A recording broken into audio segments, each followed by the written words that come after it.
Melissa Hart had never been one to make decisions impulsively, and when she finally signed the papers for the small Spanish-style home on Willowridge Drive, she felt she had chosen a place that suited her life as precisely as the pages of an antique book fit into their leather binding. After 15 years of teaching art history at the community college, she had saved carefully for a home that reflected her sensibilities, a place where the architecture and the atmosphere would nourish her creativity and give her the peace she had lacked for years in cramped apartments and noisy neighborhoods. The house was modest by local standards, but it had a certain grace, with its white stucco walls, arched windows framed in dark wood, and the crown jewel, a roof of warm, terracotta-colored Spanish tiles, each one hand-molded and slightly imperfect, giving the roof a texture that shifted in tone with the light of day.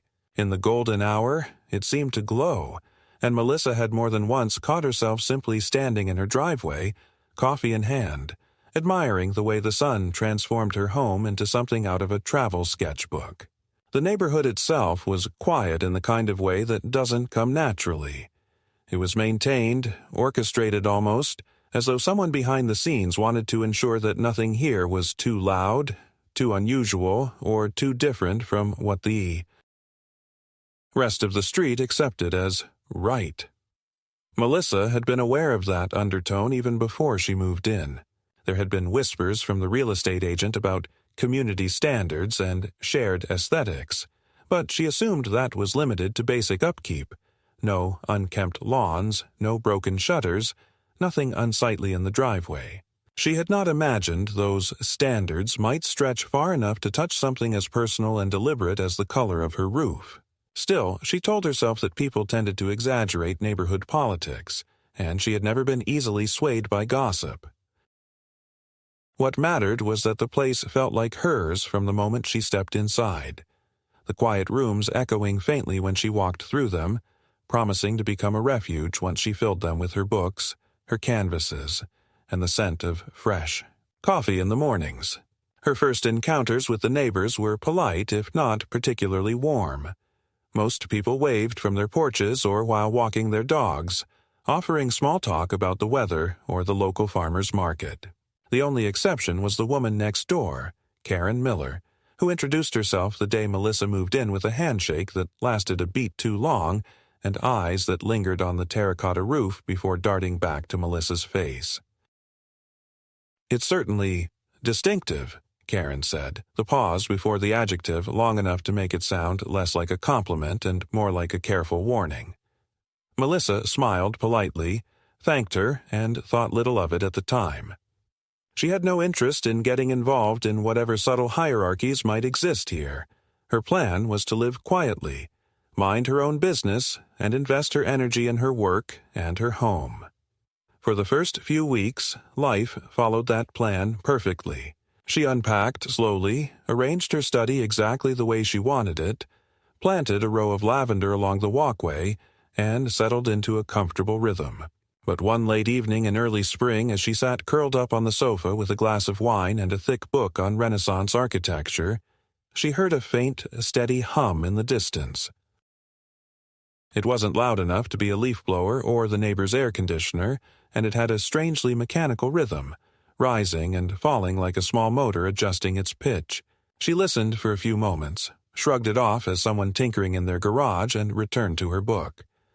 It wasn't until the next morning, stepping out into the pale sunlight, that she noticed something was wrong.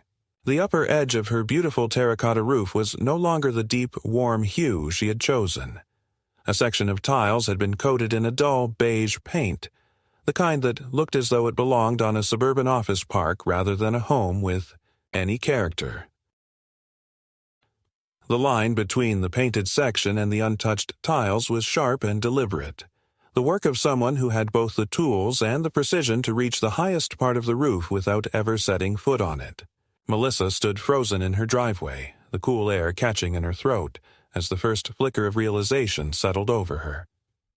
This hadn't been a random act of vandalism. This was something else entirely, and it had been done while she sat inside her own home, blissfully unaware that the very thing she loved most about it was being altered above her head. Melissa stood for a long moment in her driveway, the morning sun casting soft shadows across the freshly painted beige that now marred the upper ridge of her roof, the ugly stripe breaking the harmony she had so carefully chosen when she bought the house. The more she looked, the more deliberate it appeared. The paint was even, without drips or streaks, and it reached tiles that were far too high for anyone to have accessed with an ordinary ladder. She felt a strange dissonance, anger mixing with confusion, because this was not just some random prank. Whoever had done this had gone to great lengths, using specialized equipment to reach an area that would normally be impossible to tamper with without obvious signs of intrusion. Her mind raced through possibilities, and it was only then that the memory of the faint hum from the night before resurfaced in her mind, now almost undeniable in its implication. A drone. Someone had sent a drone to her house under the cover of darkness to alter the most visible and cherished feature of her home. Her initial impulse was to march next door and confront Karen, not because she had direct evidence, but because the woman's earlier comments about the roof's distinctiveness now played in her head like a warning that had been casually delivered, but deeply meant. Yet Melissa stopped herself on the walkway, reminding herself that accusations without proof would only give the other person the upper hand in twisting the narrative. She had seen enough disputes escalate into messy neighbor feuds during her years in the city to know that once you went down that road, it was hard to return. Instead, she took a slow breath, went back inside, and retrieved her phone.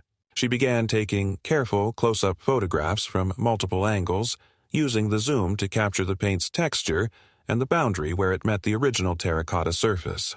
She then stepped back across the street to get wider shots that showed the roof's altered section in the context of the whole house. She saved every image to a separate folder, double-checking that each one had the date and time embedded in the file's metadata.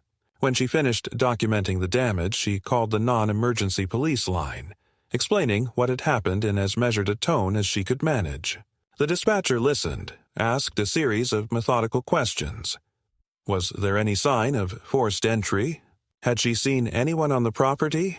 And then told her that while they could send an officer to take a report, cases involving property damage of this kind were often handled as civil disputes unless there was clear evidence of trespassing or malicious intent. Melissa almost laughed at the irony. If repainting a roof with a drone in the middle of the night without permission wasn't malicious, she wasn't sure what was. Still, she agreed to have an officer come by later that afternoon, and hung up feeling the first twinge of the deeper frustration that would soon become familiar. The realization that when someone crosses a line in such a calculated way, the burden of proving it often falls on the person who has been wronged. By mid-morning, as she sat at her kitchen table nursing a cup of coffee gone lukewarm, an envelope slipped through the mail slot onto the hardwood floor. She picked it up, the weight of the thick cream paper somehow foreboding, and saw at the top the embossed logo of the Willow Ridge Community Aesthetic Committee. She had never heard of this committee before, though the name immediately conjured the same unspoken authority she had sensed in the neighborhood's manicured lawns and identical paint palettes. She tore it open and read the first line, her jaw tightening with each word. Your property has been brought into alignment with the agreed visual standards of Willow Ridge Drive. The modification to your roof was completed on April 14th, and the cost of materials and labor will be added to your quarterly maintenance invoice. Below, in a looping signature, was the name Ronald Vega, whom she vaguely remembered seeing at a block, gathering months earlier, the kind of man who seemed to consider himself an elected official despite holding no actual public office. The letter included no breakdown of costs, no prior notice, no acknowledgement that she might not consent to such alignment. It was written with the smug assumption that this was not only permissible, but final. Melissa read it twice, then a third time, hoping to find some phrase that would suggest she had misinterpreted its meaning, but there was none. The implication was as clear as the beige stripe on her roof. They had taken it upon themselves to decide what her home should look like, and they expected her to pay for the privilege of having her property altered without consent. It was a kind of arrogance she found both baffling and infuriating. The audacity to treat a privately owned home as though it were part of some curated display they could edit at will. She placed the letter on the table next to her phone, her mind already beginning to sketch out the sequence of steps she needed to take. Not emotional reactions, but practical, defensible actions that would hold up if this turned into something bigger. She began by calling the city's code enforcement office, explaining the situation to a clerk whose initial politeness sharpened into concern, as Melissa described the use of a drone and the absence of any written consent. The clerk confirmed what Melissa suspected. No committee or neighborhood group had the authority to make changes to a private property without the owner's permission, and certainly not by employing aerial equipment to apply paint. He advised her to file both a police report and a formal complaint with the city, noting that the latter would trigger an investigation into whether the group had acted outside its charter. He also recommended she contact her homeowner's insurance immediately, not only to report the damage but to ensure that any further modifications could be treated as vandalism under her policy. It was during these calls that Melissa's phone vibrated with a text from an unknown number. It contained no words, only a photograph. Her house, taken from the street, the altered section of the roof stark against the morning sky. There was no caption, no indication of who had sent it, but the message was clear enough. It was a display of surveillance, a reminder that someone was watching, perhaps waiting for her reaction. She felt a chill creep along her spine, but she forced herself to take a screenshot, log the time, and forward it to her email. Everything needed to be documented, every contact preserved. Emotion could come later. For now, the priority was building a record so airtight that even the most slippery neighbor wouldn't find a way to wriggle free. By the time the officer arrived in the afternoon, Melissa had a folder of photographs, the original envelope and letter, the mysterious text, and the notes from her conversations with city officials and her insurer. The officer, a tall man with an air of patient formality, listened carefully, examined the roof through binoculars from the sidewalk, and jotted down details. He admitted that catching someone in the act with a drone could be challenging, especially without serial numbers or identifying marks, but he agreed that the letter and the text message suggested deliberate action rather than an accident. He promised to file the report and forward it to the city's legal department for review, cautioning her that these cases often took time to resolve. Melissa thanked him, closed the door behind him, and stood in the quiet of her living room, the late-day light slanting through the blinds. The beige paint on her roof seemed almost to glow now, not with beauty, but with provocation, and for the first time since moving in, she felt the unsettling sense that her home was not entirely hers, that someone else, somewhere nearby, believed they had the right to decide what it should be. Melissa spent the evening after the officer's visit in a state of restrained focus, the kind of deliberate concentration she used to summon when preparing for an important lecture. She spread her evidence across the dining table, the photographs of the roof from multiple distances and angles, the close-up shots showing the beige paint's texture against the terracotta, the crisp envelope and letter from the so-called Willow Ridge Community Aesthetic Committee, the printed screenshot of the anonymous text message, and a page of handwritten notes summarizing her calls with the city and her insurer. This was not simply about being thorough. She understood that the strength of her position would rest not only on the facts themselves, but on her ability to present them in a way that was orderly, undeniable, and immune to the twisting narratives that people like Ronald Vega and Karen Miller might try to spin. Her insurance adjuster called back early the next morning, a man named Thomas who spoke in the even, careful tone of someone accustomed to dealing with upset clients. He confirmed that her policy covered vandalism and unauthorized alterations to the property, but warned that claims involving neighborhood committees often became tangled when the perpetrators tried to argue that they were acting in the community's interest. Melissa told him she had already documented the damage and filed both a police report and a complaint with the city. Thomas's voice brightened slightly as he said that was exactly the kind of groundwork that strengthened a claim. He offered to send an inspector within the week and advised her not to attempt any cleaning or repairs until after the inspection. By midday, Melissa decided she needed to address the matter directly with the committee before they could pretend ignorance or claim that she had not objected promptly. She composed a short, formal letter stating that she did not consent to any modifications to her property, that the work done on her roof was unauthorized and unwelcome, and that she demanded both an immediate cessation of any further actions and the removal of the charges from her account. She printed 2 copies, one for her records, one to deliver, and signed them with the date in bold handwriting. She resisted the impulse to leave it in someone's mailbox, instead walking it to the committee's small office 2 streets over, a converted storefront wedged between a boutique cafe and a pet grooming shop. The office door was propped open, letting in the scent of roasted coffee from next door. Behind the reception desk sat a young man with an overgroomed beard who looked up from his phone with an expression that balanced boredom and suspicion.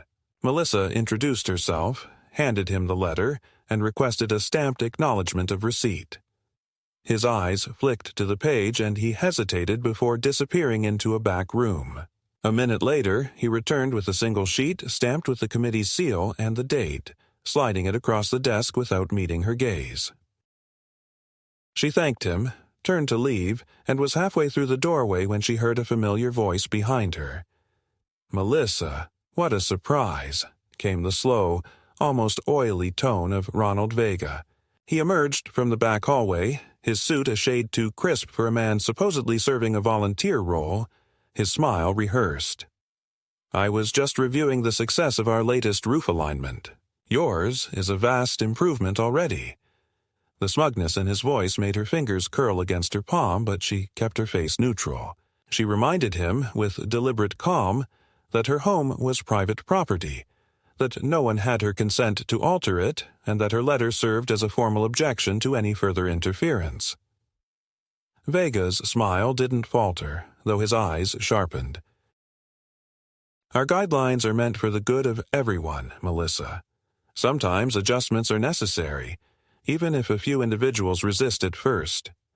I'd hate for this to become a bigger issue than it needs to be." It was the kind of statement that wore the thin disguise of diplomacy while carrying the unmistakable edge of a threat. Melissa left without another word, but as she walked back home, she noticed Karen across the street, pruning a rosebush with unusual vigor. Their eyes met briefly, and Karen's lips curved into something between a smirk and a knowing grin before she bent back to her work.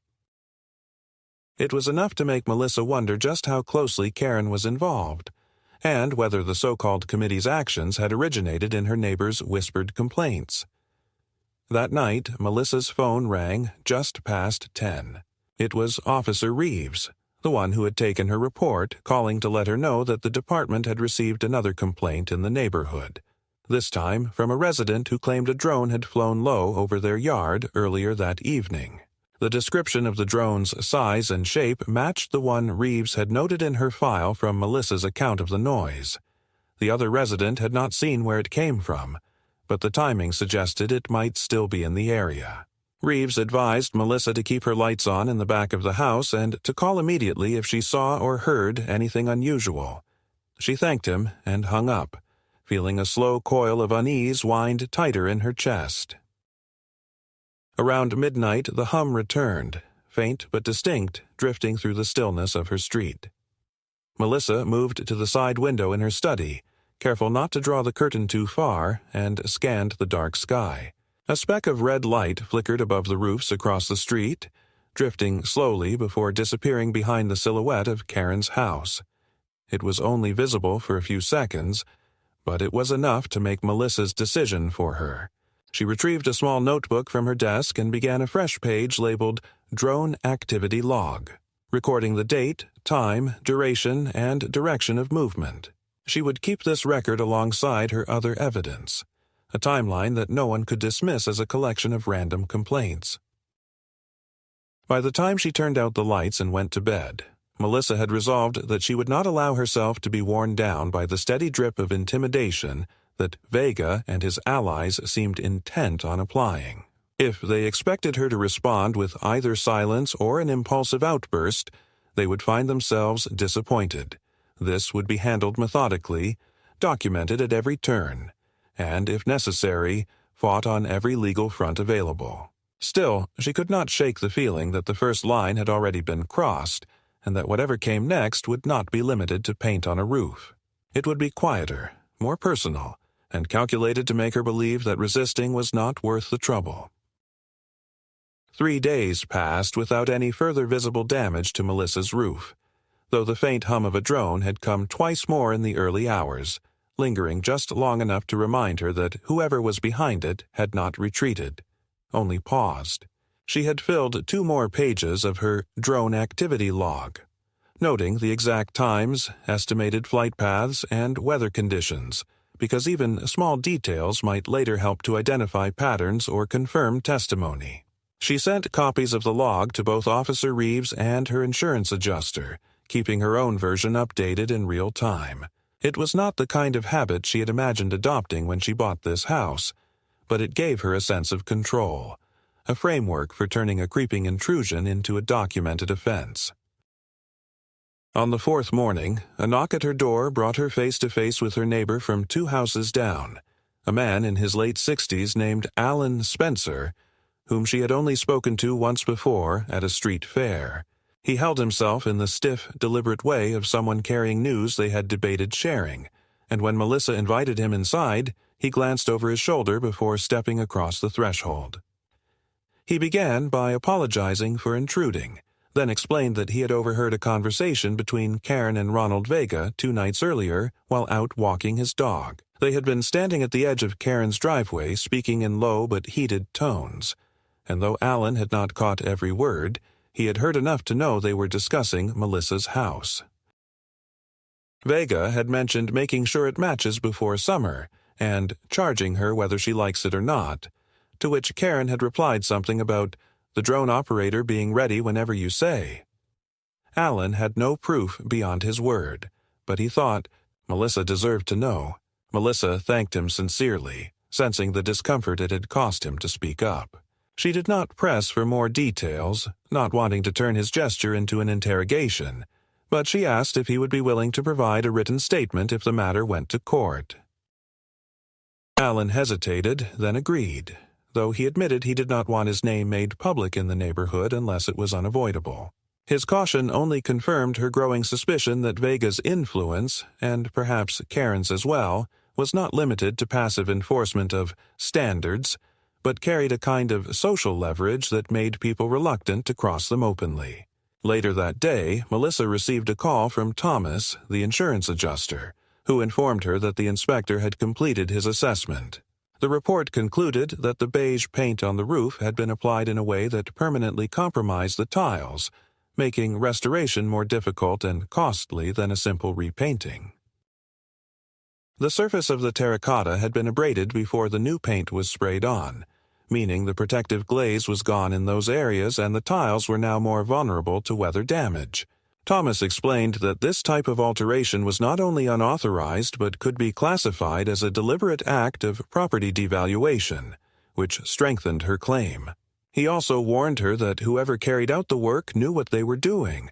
The method was efficient, leaving no paint drips on the siding or walkways below, which made it almost impossible to prove the act without eyewitnesses or video.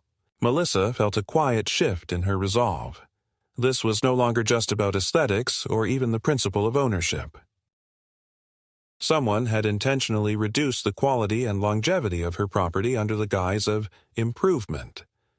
That was not a misguided gesture. It was sabotage masked as community maintenance. She asked Thomas to forward the report to Officer Reeves in the city's Code Enforcement Office and to copy her on all correspondence. If they wanted to push this into a legal battle, she intended to walk into it with a trail of professional documentation behind her. That evening, as she sat in her study reviewing her notes, her phone lit up with a call from a number she didn't recognize. Expecting it might be another city official, she answered, only to hear a young woman's voice introducing herself as Emily Harper, a former resident of Willow Ridge Drive. Emily explained that she had moved out the previous year after a series of disputes with the same committee now targeting Melissa. The trouble had begun when she replaced her fence with a style that didn't match the rest of the street, and within months she had received anonymous complaints, surprise inspections, and even a bill for landscaping work she never authorized. Emily said she had been told by multiple neighbors that Vega often used a small circle of enforcers, people willing to act outside formal authority, to pressure homeowners into compliance. One of those people, she said, was Karen.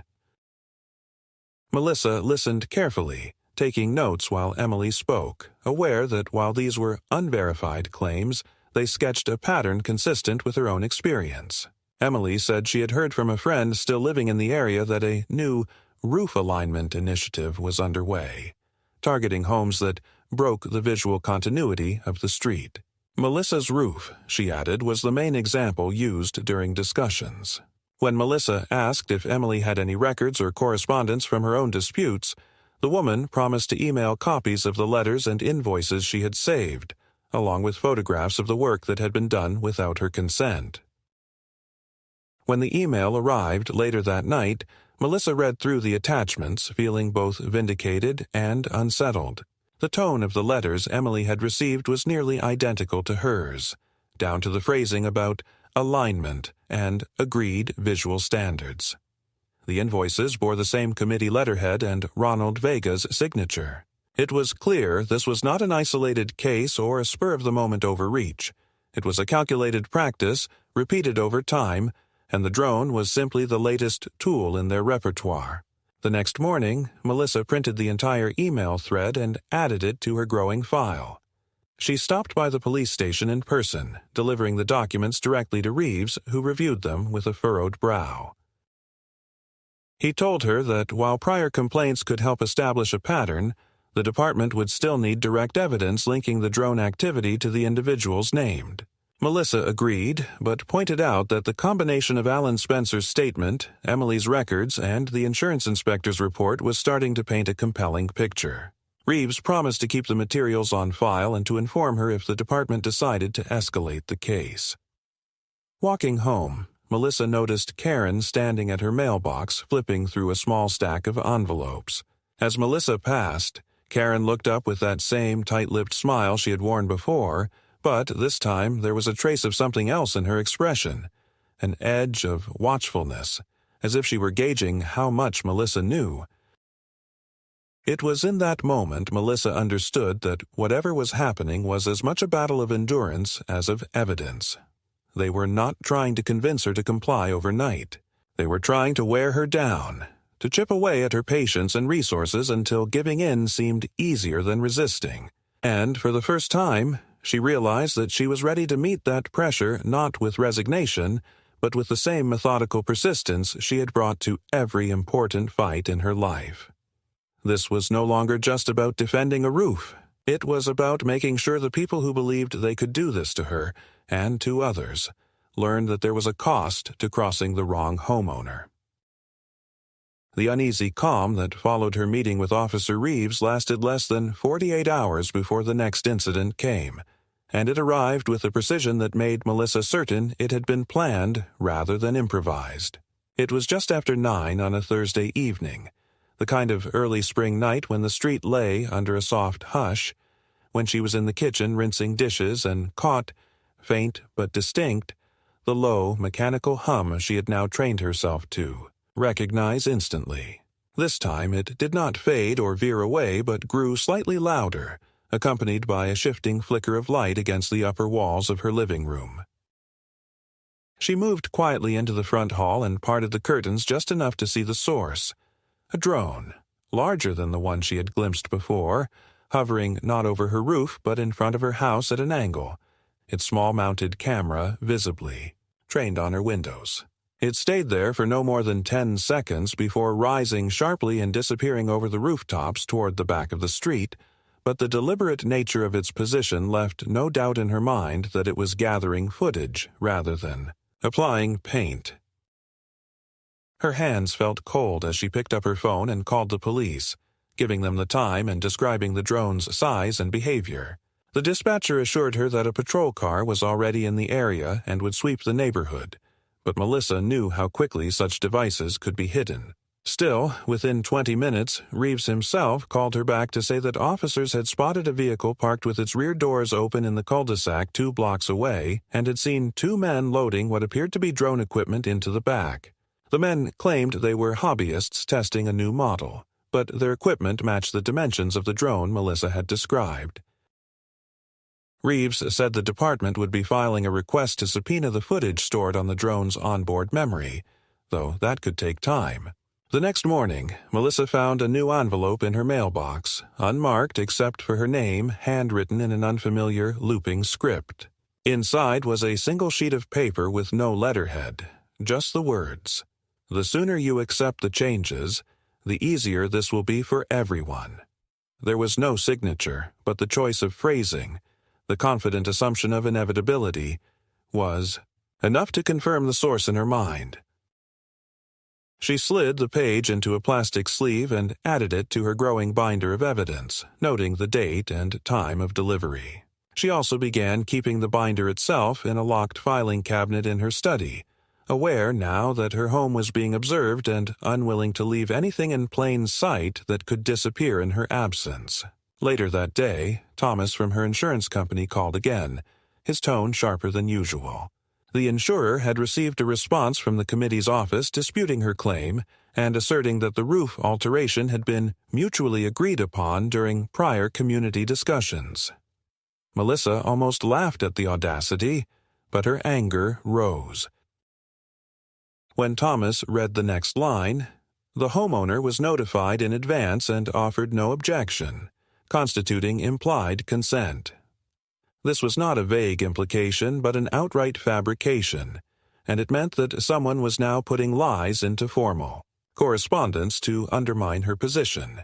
She asked Thomas to send her a copy of the letter immediately, which he did, and by the time she had printed it and placed it beside her own formal objection letter, delivered in person and stamped as received, she could already see how it would read. In a courtroom.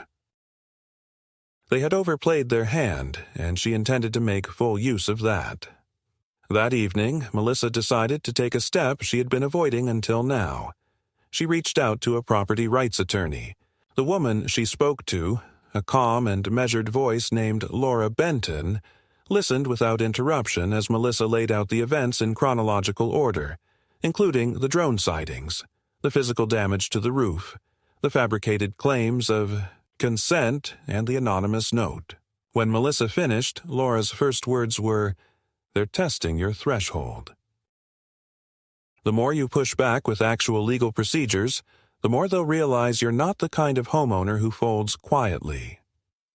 She recommended filing for an injunction to prevent any further modifications while the matter was under investigation, noting that such an order would give the police broader authority to intervene immediately if the drone returned.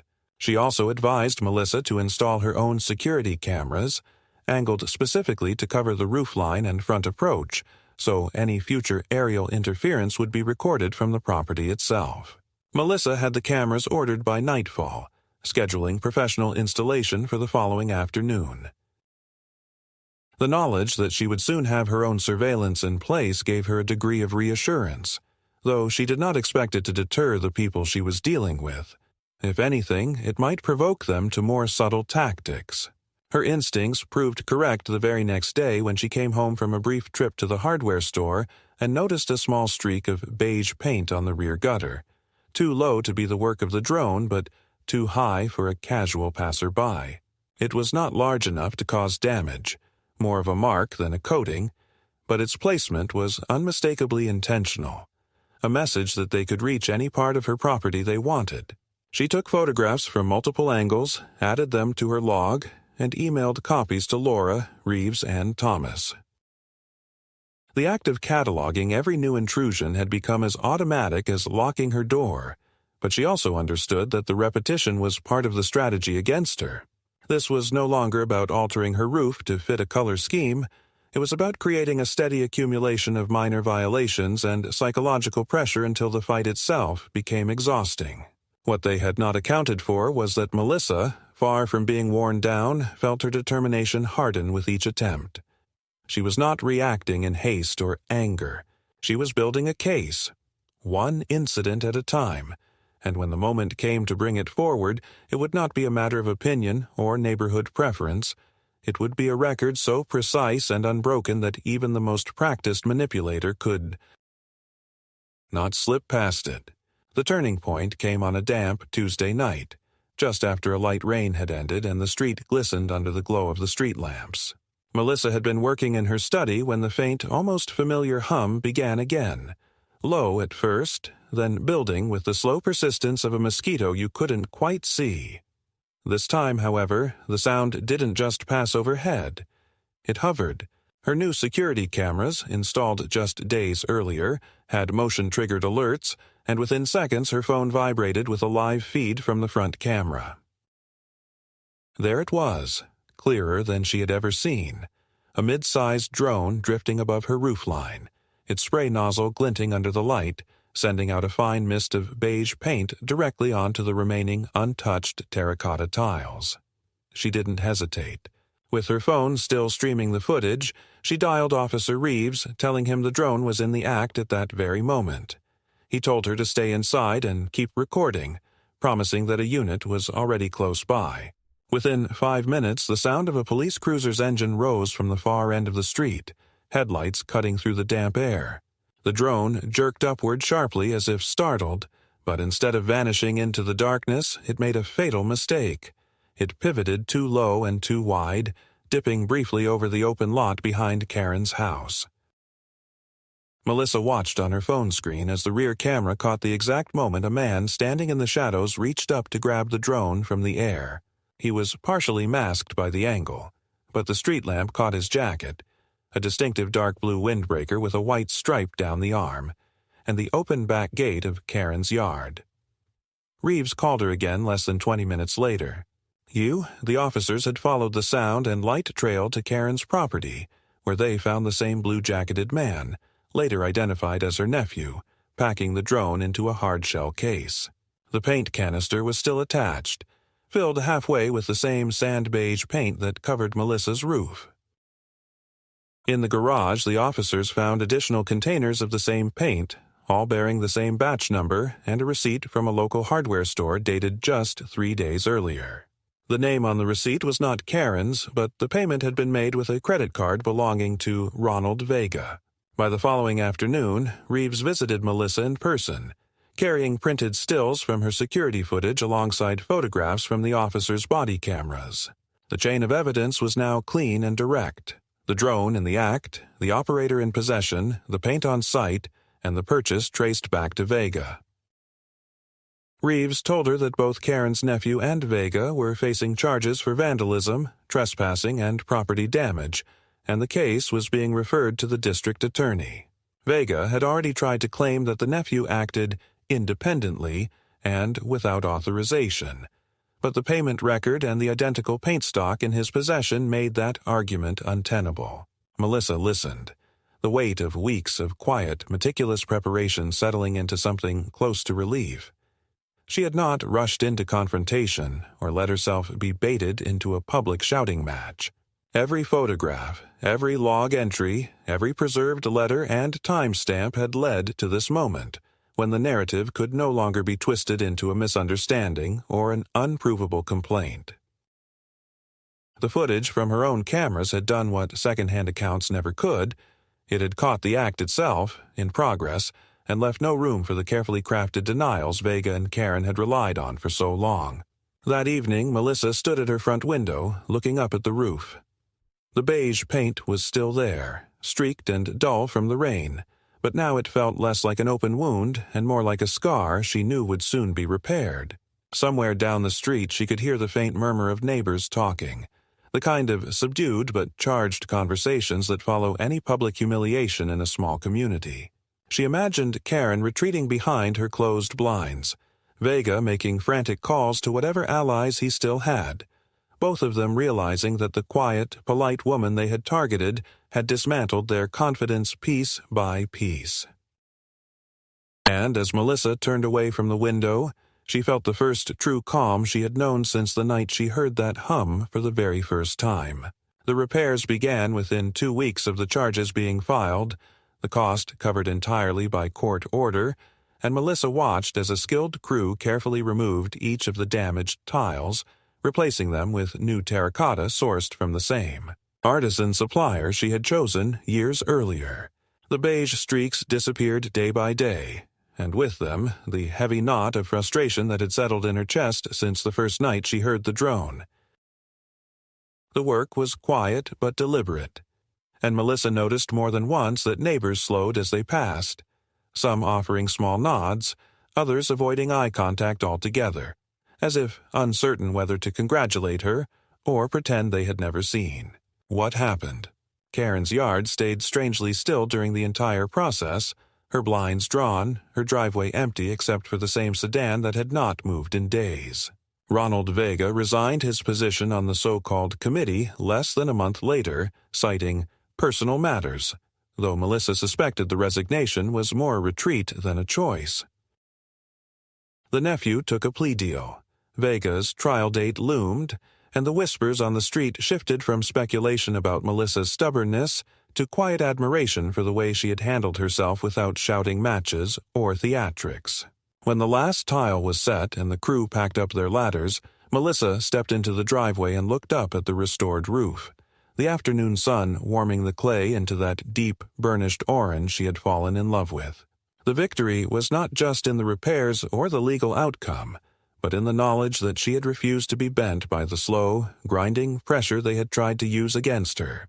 She had learned, too, that people who operate in shadows depend on silence as much as fear, and that meticulous truth, built piece by piece, could turn that shadow against them. As she went back inside, closing the door on the quiet street, she knew the fight was over for now, but she also knew she would never again mistake quiet for safety.